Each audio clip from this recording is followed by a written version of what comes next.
This episode of the Golf Unfiltered podcast is brought to you by WorldwideGolfShops.com. Be sure to go out to WorldwideGolfShops.com for all of your equipment, apparel, and accessory needs. They've even got training aids. They've got all the great stuff from all the brands that you hear on our podcast every week. So once again, that is WorldwideGolfShops.com.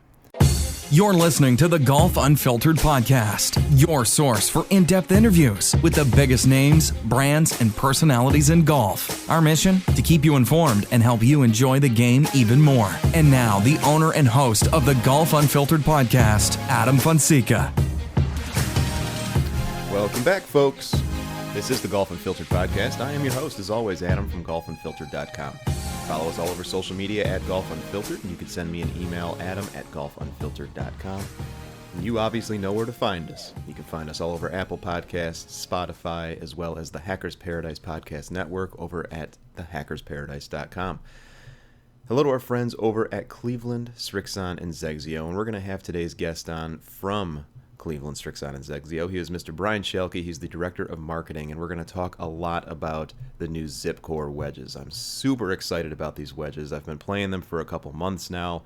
It was one of those hard things that I couldn't talk about them. It was a big secret that I couldn't share with everyone, for good reason. I understand why, but it was just one of those things I wanted to get the word out to you all so that you can understand more about how great these wedges are. And obviously, you guys know that our partnership and our friendship with Cleveland, Srixon, and XXIO goes pretty deep, but that's by choice, by the way, and I think I like to just remind people of that, because certainly, over the last, I don't know, maybe a couple weeks by the time this recording comes out, there's been a lot of talk on social media recently about about sponsored content, SponCon for short, and admittedly, it's not a term that I really knew too much about, at least in that way.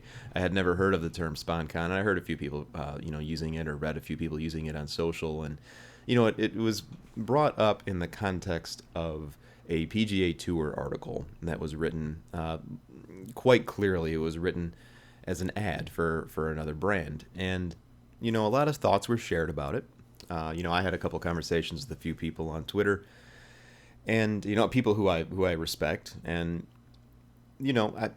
personally I think it is a good thing when there's transparency when it comes to what is sponsored content and what's not, especially when it has to do with websites. And obviously most websites have to make money somehow in order to continue. And, Golf Unfiltered, we've been pretty transparent with everything that we do. You can go out to our About page on our website, golfunfiltered.com, and you can see a full list of all the partners and sponsors that we work with. I can't say the same for other websites, and when you start talking about the PGA Tour website, which certainly should be an unbiased, independent opinion on, the things that happen on tour every week, I also understand that, there is a partnership in golf, usually, with the golf manufacturers, the original equipment manufacturers, the OEMs. That has always been hand in hand. And I contend that partnerships and sponsorships between players and equipment manufacturers, that's always been a thing. And of course, we all agree on that, I would hope, because it's the most obvious thing in the world. But there's also a partnership between OEMs and the tour. And yes, there's even partnerships between the governing bodies, the USGA and the R&A, and equipment manufacturers and the tour. So everyone kind of plays together in this big sandbox. Now, I know that one of the points that was brought up, and it has been brought up to me actually, regarding Golf Unfiltered in the past, to a much lesser extent, but one of the things that people see, an issue with is, how can you be fully independent? How can you offer a fully unbiased opinion about a product or a service if you are sponsored by them? And that makes complete sense. 100% that makes complete sense. The point here, though, folks, is it's a matter of what do you want to believe, and how do you want to be shown the content that you consume, and by whom. And here at Golf Unfiltered, at least, what we talk about is we talk about a lot of different products. You guys, if you've listened to the podcast over the last 260 odd episodes, you know that we cover a lot of different ground. And because of that, we don't just talk about the products from the brands that partner with us. As it relates to the PGA Tour's website, just as a comparison, obviously our two sites cover very different things. The PGA Tour can't do that. It wouldn't make sense to write about a product or to review equipment from a company that they don't partner with. And so the argument here isn't, they should write more about equipment. That's not the point. The point here is it makes sense that they would do something like that, especially when they partner with an organization. Look, money exchanges hands, folks. I mean, that's not a big... people know that, right? Like, we all understand that that's the way that this works. I mean, PGA Tour leaderboard graphic has had Titleist all over it for years, and now all of a sudden it's an issue. So here's where I kind of land on this whole thing, and we may talk about this more. I don't know. Maybe I'll reach out to a few folks to come on and offer a differing opinion. But if we can all accept the fact that sponsorships exist, partnerships exist, and it's just kind of out there in the open, if we can accept that, then I think it's also worthy, or it's worthwhile, rather, for websites to be completely transparent about what those partnerships are. Now, the one point of contention regarding that PGA Tour website article is that, it wasn't really blatantly obvious that it was a sponsored ad. And there wasn't, a disclaimer at the top of the article that this is sponsored content. That would have been better. Then at least that eliminates the argument that, is this an ad or not? And then you can kind of maybe focus on, is it appropriate for them to be posting it anyway? Look, if we're just all transparent about what the partnerships are that we work with, and the sponsors and the people that partner with us, and we list that for everyone to see, I think that's a step in the right direction, because I can tell you that is not a universally accepted thing. And that is not a universally practiced thing. Go out to your favorite equipment review website. See if they list their sponsors anywhere on the site. I think that is where we run into problems. As far as the PGA Tour website goes, you know what? It's going to happen. It's going to happen. It probably won't happen very often as far as, sponsored content, but they're in the right to do so. At any rate, sorry, getting off my soapbox now. We're going to talk to Mr. Brian Schielke, the marketing director from Cleveland, Srixon, and XXIO here in just a bit. Let me know your thoughts on not only today's conversation, but on the intro conversation, or monologue, I guess, that I just went through. Let me know. Reach out, adam@golfunfiltered.com. We'll be right back. Today's episode is also brought to you by the Ben Hogan Golf Equipment Company. No big hype, no big price, but definitely a big deal. Take advantage of their factory direct model where you cut out the middleman and get the best products shipped to your door direct from the company. They've got a demo program to try out their products before you buy, a trade-up program to get these clubs in your hands even quicker, and special financing where you can split your payment into 4 to make these clubs even more affordable. Go to benhogangolf.com to learn more. Welcome back, folks. As I mentioned at the top of the show, joining us today is Mr. Brian Schielke. He is the Director of Marketing over at Cleveland, Srixon, and XXIO. Brian, it's nice to take some time out of our busy schedules and get to talk about a product that I really love. Nice to see you today. Yeah, nice to see you too, and thanks for having me on. Absolutely, sir. We're going to get into talking about the new ZipCore wedges from Cleveland. I've been playing them for a couple months now. Love them.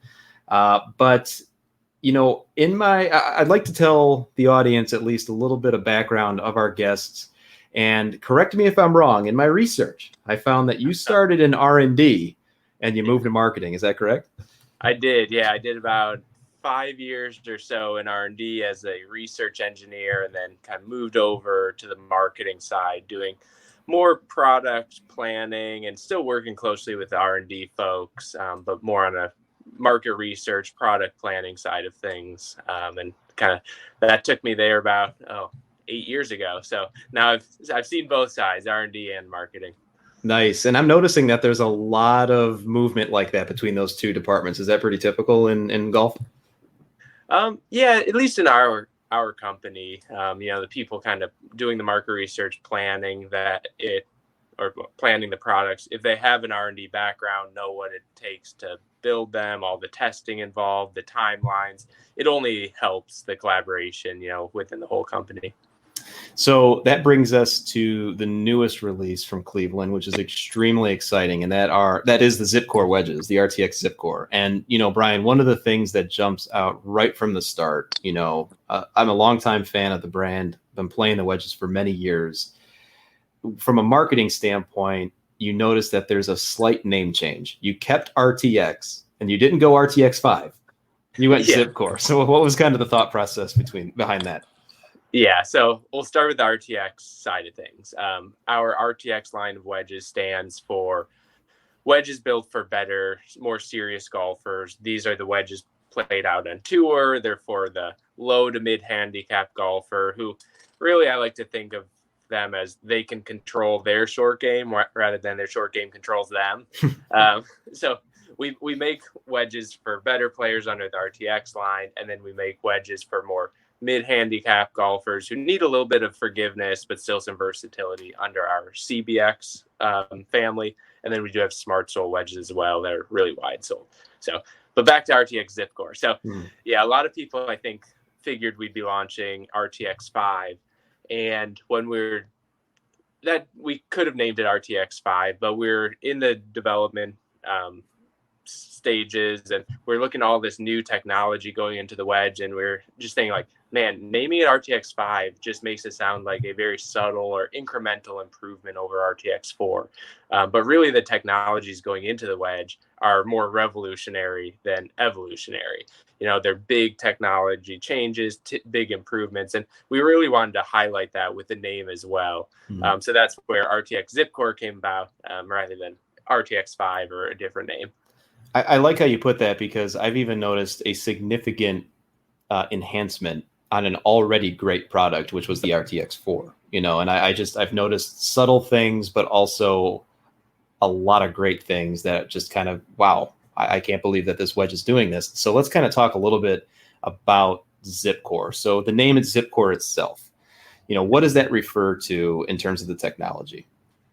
Yeah. So, and going back, even you said you've noticed some things big, some things are more subtle changes. And I think that's always a dilemma for us when we're designing a wedge for the best players in the world. On one side of things, we want to make it new and improve the performance as much as we can. But on the other side of things, when they're playing wedges for a reason, and when we ask them, hey, what do you want to see in a wedge? They're like, well, I like this one. Don't change much about it. They're very in tune with the exact look, the shaping, the feel. And so there's certain parts of an RTX wedge we can't change. And we haven't changed those on the ZipCore wedge. But what we have changed is on the inside, a little bit more hidden technologies. So we've been able to improve the performance dramatically without affecting the shape, the feel, the sound, and all those things you want to be very familiar in a wedge. So this ZipCore, it's a kind of a lightweight or low density core that's on the inside of the wedge. So if you imagine a typical wedge is all steel, and steel is, fairly heavy relative to some other materials. But we've been able to take some of the steel on the inside that isn't really useful from a performance standpoint and replace it with this lightweight ZipCore material. And that's freed up our engineers and our designers to really put that weight savings back in better places to improve the consistency, the spin, the feel, without really impacting, like having some radically different looking technology or having an off-putting look at a dress. We've been able to make these big technological improvements while keeping everything else looking nice. One of the subtle, I would call it, improvements that I noticed was the weighting of the club head. I actually mentioned this to our mutual friend Noel, who, I said, look, I noticed that I typically hit my wedges a little bit thin when I hit them poorly. I don't think I've hit the ZipCore thin at all, and I attribute that a lot to the weighting of the club head. It just seems a little bit heavier, which is a good thing for me. Am I picking up on something that you consciously tried to put into the wedge? Yeah, there's So there's two things we've done kind of with this extra weight that the ZipCore is freed up. The first is center of gravity location. Mm-hmm. So typically in the past, wedges have these big long hosels on them, and that pulls a lot of the weight towards the shaft or towards the heel of the wedge. So even when you strike a wedge in the exact center of the face, the center of gravity is more towards the heel. So it's like you're mishitting it slightly. Mm-hmm. And if you hit it even out on the toe, it's even more dramatic of a mishit. So what we've been able to do is shift the weight more to the center. So the center of gravity is aligned with where you're actually striking the ball, which means there's less vibrations, there's the less harsh impact. So that might be what you're feeling. We've been able to move the center of gravity exactly where we want to optimize performance there. And we've been trying to do this. This isn't new with some of our field balancing technology in the past. So if you guys are all familiar with that, we've been kind of shaving little bits of weight out here and there and kind of repositioning it more centered. But with this ZipCore, whereas in the past it was 2, 3, 4 grams here or there. This ZipCore displaces about 15 grams of weight that we can move. So not only now can we get the center of gravity where we want, but then we can add in quite a bit of MOI to it as well. Mm-hmm. Mm-hmm. So if you look on the back of the wedge, there's kind of this little peak kind of up high towards the toe section. That represents where we moved some of that weight. And that really helps for stability as you hit it up or down the face. So if you do hit a thin shot, like you were saying, a groove or two too low or a groove or two too high, rather than it coming up a little short or coming up long, I guess if you hit it thin, that spin and trajectory is the same as had you hit it on the center of the face. That point is what I've noticed as kind of that eye-opening, holy cow, I still can't believe I'm getting this performance, because believe it or not, I don't hit the center of the club face every time. Yeah, me neither. People listening to this are probably laughing. On the internet, everybody hits the center of the club face. But I'll hit a shot and I'll feel that I didn't make complete center contact. I'll validate that by looking at where the grass is on the face of the wedge, but that ball is still behaving as if I did. That's incredible to me.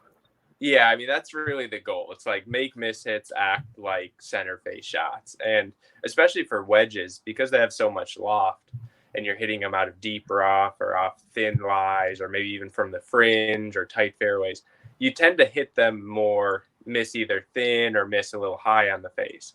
And a lot of times if you miss them high on the face, it comes up a little short, kind of launches a little higher and comes up short. But with ZipCore, we've really worked to reduce that and make those shots up and down the face much more stable and much more consistent. So you can kind of the shot you're picturing, you can hit, even if you do miss it a little bit. Another big enhancement that I've noticed, of course, and is said throughout the marketing materials and on the website, of course, clevelandgolf.com, are the Ulti-Zip grooves. What can you tell our listeners about those guys? So we're very passionate about our grooves. I would say we probably do more testing than anyone else. We're out, we have multiple robots that can test different spin conditions, and we do a lot of player testing, tour testing. We cut faces off of wedges, so it's a super controlled environment. So we care a lot about spin. We're testing different groove patterns every day. But this was a pretty big change for us compared to our tour zip grooves. And what's somewhat new is we're studying pretty hard where golfers use the wedges the most and where they're losing the most shots on the course with their wedges. And the majority of wedge shots are actually used from about 50 yards and in from the green. If you look at a distribution plot, a lot of them are from in that 20 to 50 yard range. And then there's a little mini peak around 100 yards where golfers are hitting full shots. So we definitely want to create these grooves that provide more spin and more consistent spin on every shot, but we especially want them to spin a lot on those shorter shots where golfers are hitting them most often, but also it's the hardest to get spin on those shots. Most of us can stop a 100-yard wedge shot on the green, no problem. But if you're in that 20, 30, 40 yard range, you're trying to hit over bunker and get to stop quicker, it's a little bit harder because you don't have as much speed. So these Ulti-Zip grooves really shine on those more partial shots and both increase spin and spin consistency on those shots. Yeah, I've hit some of my best sand shots over the last couple of weeks. My playing competitors will tell you that. They're very unhappy. With these wedges, it's incredible. And so I can definitely relate to what you're just describing. And I imagine that there was a lot of attention, as you just described, paid to those trouble shots. Yep, exactly. And it's a little bit of a visual technology in the fact that our grooves have gotten closer together. So we have more grooves on the face now.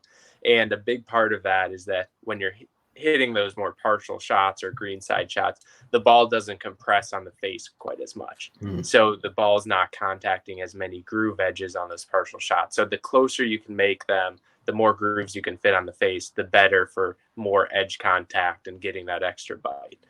So that's one of the things we've tweaked among a few other kind of pieces of geometry in the grooves. Sure. And I'd imagine that reception, on the tour side, because you had mentioned that you do a lot of tour testing as well, has been pretty positive. Yeah, very positive. I think across the board, the spin, the consistency, the feel, and I mean, you give it to a tour player, and before they even hit a shot, they'll look down on it at it and say if they like it or not. And that's the first test. So we definitely, with the look, the shape, offset, kind of that hosel blend, we passed that with the tour guys. They love the shape of it.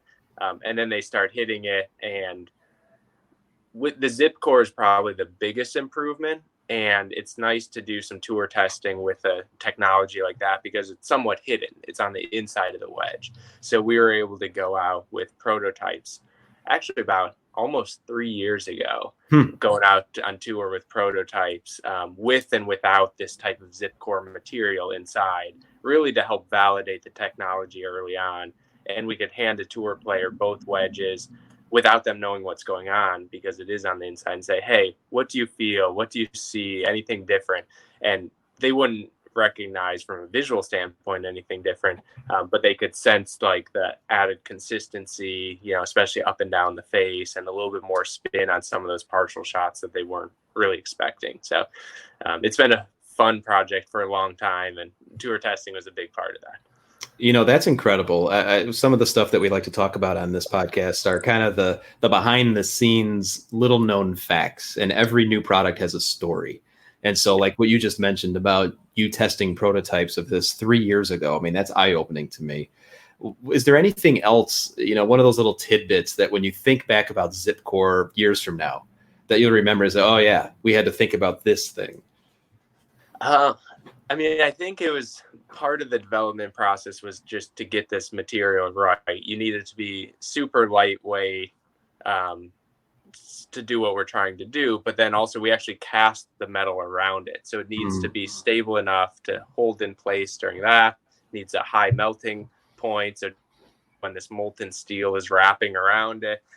So a lot went in developing the ZipCore material to kind of withstand that manufacturing process and kind of come up how we wanted it in the end. Yeah. I'd imagine that there's just so many different tweaks, and I'd imagine it's just so exciting to see this, what went from a prototype to now the finished product. That's got to be exciting. It's like the lifespan of something. It's why we're doing what we do, and I love, especially once we're now launching the wedge here. But thinking back over the years of working on it and like those first meetings we were in where we were talking about different concepts. So it's fun to kind of get to somewhat of the finish line from a development standpoint here once we launch the wedge and get it into customers' hands and golfers' hands, and kind of listen to the feedback that they give us as well. So then we can go out and make the next one even better. Yeah, absolutely. And so obviously, Brian, the time we're working in right now, one of the calendar stops where a lot of people get these clubs in their hands is at the PGA Merchandise Show. We just heard not too long ago that apparently they're still planning on having one. I don't know how that's going to play out. I'm not asking you to comment on that, but rather, how has from a marketing standpoint, how has Cleveland and Srixon had to adjust to, quite frankly, not being able to get things out as cleanly as once before due to the current climate? Yeah, I mean, it's definitely tougher than a normal launch. But at the same time, the technology is so good these days. Like, I'm here talking with you about it. We've been able to ship you the wedges early so you can get out and test it. So I think if this had happened, even 10, 15 years ago, it would have been a lot bigger or a lot more difficult than it is now, where so much is transitioning to the digital age anyway. So we're just trying to embrace that and get the message out there that way. And how has that changed the way that you work with testers, with the tour testers, with top players? Has it changed at all? So, I mean, from a tour standpoint, we were able to, still send wedges and clubs to the tour guys' houses, and they could test them. But yeah, typically we're out 5 days a week testing with average golfers as well. We want to make sure our equipment doesn't just work for tour pros, but it works for all of us playing golf every weekend or during the week. And we're probably the most passionate about the game out of anyone. So we're testing 5 days a week with kind of normal golfers as well. So that slowed a little bit over these last few months, but we're working to get back there. And hopefully this thing is over pretty soon. And yeah.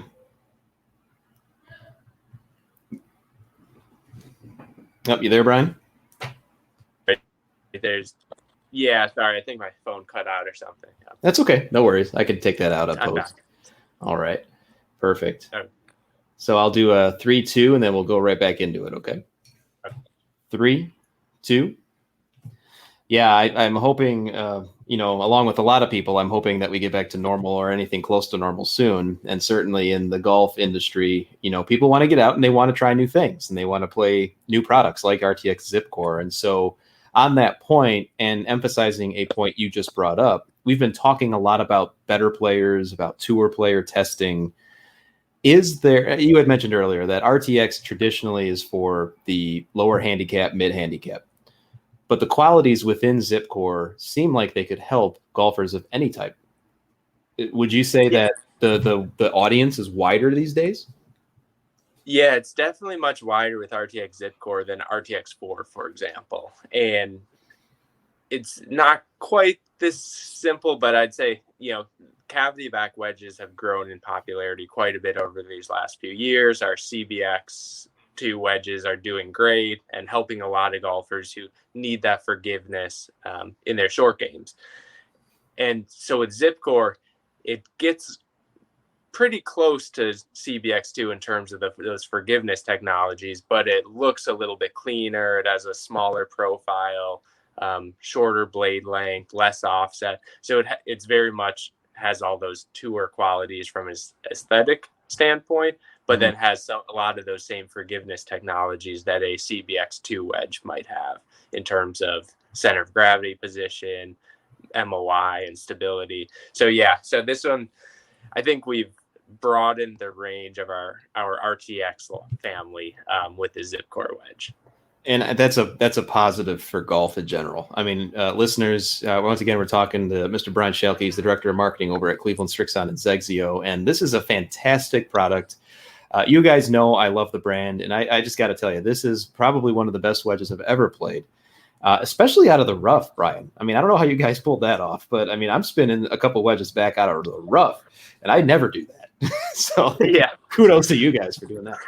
Thanks. Yeah, I mean, really with the spin and the grooves, we want a lot of spin, obviously, but really it's like that spin consistency that's the real key. How can we make rough shots act like fairway shots? If we can do that, we've won. We're able to give you a better wedge by making those rough or light rough shots spin like the fairway, so you can just take your normal swing and don't have to be guessing, oh, this one might come out hot or this one might be flying a little bit or come out dead. So our grooves really are working hard to do that. And the consistency from those different conditions really excels on the ZipCore, and it's fun to hit. Yeah. Fairway or rough, it's still fun. They definitely are. Absolutely. So, Brian, thanks so much for coming on to talk a little bit about ZipCore. Before we let you go, because I know you're a busy guy, what's the one thing that excites you the most about ZipCore? I think it's just the ZipCore itself, the technology. It's not every day you can come out with a new product with this new material or technology that's never been put in a golf club before. This is the first time it's ever been in a golf club. The performance it's not just, one generation beyond the last. It's, 3-4 generations beyond our previous wedges. So I think just it's exciting to me launching a new wedge with this new kind of construction and material and core inside of it. And just can't wait for golfers to go test them out, see for themselves, and, put them in the bag. Absolutely. Golfers, go out, clevelandgolf.com, check this thing out. And as Brian just mentioned, this technology has never been done before. And so go out and check it out. You're really going to enjoy it. Brian, thanks so much for hopping on. Have a great rest of your week, and I'm sure we'll talk again soon. Yeah, Adam, you too. Thanks a lot for having me, and have a good one.